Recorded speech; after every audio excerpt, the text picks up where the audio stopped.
It has been 3 years since fans of AI the Somnium Files unraveled the mysteries of the Nirvana Initiative. I was almost certain that we would see the series again, I was just unsure of when.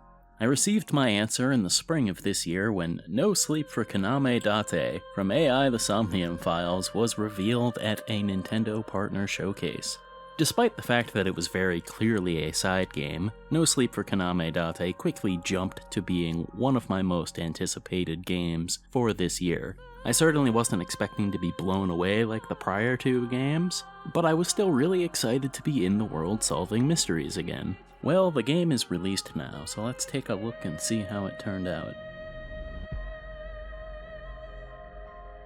No Sleep For Kaname Date takes place in between the first Somnium Files game and Nirvana Initiative. The story of the game involves Date juggling two cases at once. The first case being Iris has seemingly been abducted by aliens and is being made to partake in some bizarre escape room gauntlet in order to survive. Date and Iba help her solve puzzles while trying to figure out where she's really being held.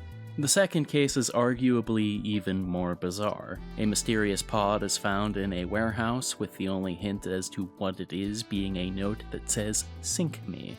The story of this game is a bit more straightforward than the prior two games. There's only one narrative route to travel down this time, rather than the many you had to take in order to get the bigger picture in the other two games. I'm alright with this though. I feel like the branching structure of the other games would have really interfered with this one, pacing-wise.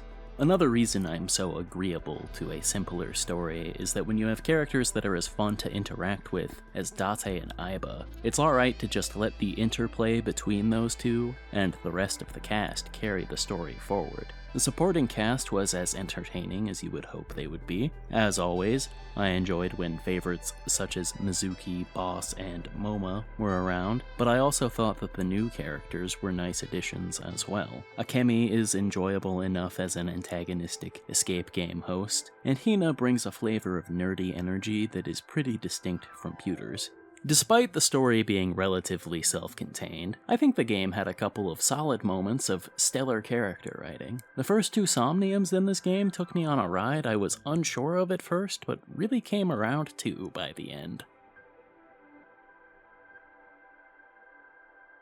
The biggest feature to set No Sleep For Kaname Date apart from the other games in the series is the escape room sections of gameplay. These sections are an interesting experiment. I enjoyed doing them for the most part. I do think there was one that got pretty long in the tooth, but I don't think it was anything too heinous. With that being said, I don't think I would want these sections to become a core pillar of gameplay in a hypothetical Somnium Files 3. I do think that taking elements of the escape rooms and peppering it into the investigation segments would make for an interesting change of pace when you are outside of the Somniums, though. Speaking of the Somniums, they are kind of pared down in this game.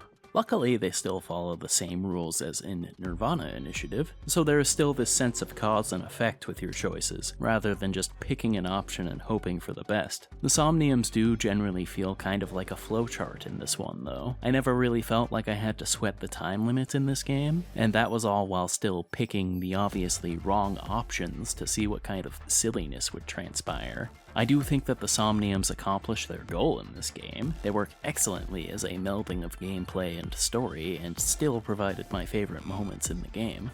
The investigation segments are as straightforward as usual.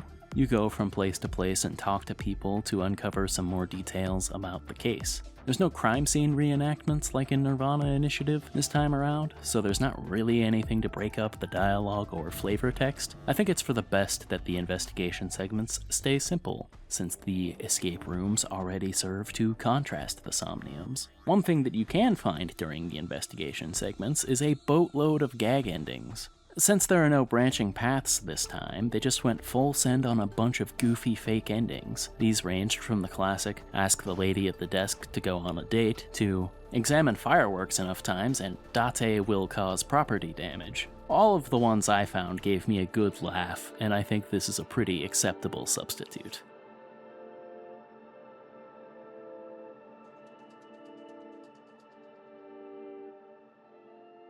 No Sleep for Kaname Date is one of those games that makes really judicious use of pre-existing assets from the series. With the exception of the Somniums and escape rooms, almost everywhere you go is a location that the series has already taken us to. This has the effect of making the world feel more lived in. However, there was a point towards the middle of the game where I was just sitting there thinking, oh, I guess we're going here now. The bulk of new visual flair comes from the Somniums and escape rooms. I think they both had pretty good theming. The space station look for the first escape room was a decent tone setter, and I also rather enjoyed the TV-themed escapades of the first Somnium. The couple of new characters we meet in this game have solid designs. I think Akemi's design really sells the alien conspiracy kind of angle they were going for with her. Hina's design is also striking. The combination of white and blue on the outfit gets the scientist aspect of her character across, while the wacky hairstyle gets across the fact that she's a total space case outside of work. The performances in the game are all very solid.